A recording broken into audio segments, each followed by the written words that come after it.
বিয়ের পর অষ্টমঙ্গলা মানেই প্রত্যেক মেয়ের কাছে এক অক্সিজেন।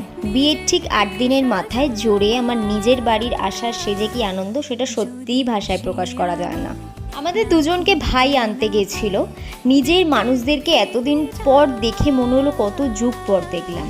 অষ্টমঙ্গলা উপলক্ষে মা সত্যনারায়ণ পুজোর আয়োজন করেছিল বাড়িতে। ইতিমধ্যে শুরুও হয়ে গেছিল, আর আমাদের জন্যই যেহেতু এই পুজোটা, তাই আমরা আর বাড়ির সকলে পুজোতে বসে পড়েছিলাম। সত্যনারায়ণ পুজো মানেই সিন্নি প্রসাদ, আহা তার যে কি স্বাদ, সেটা তোমরাও আশা করি জানো।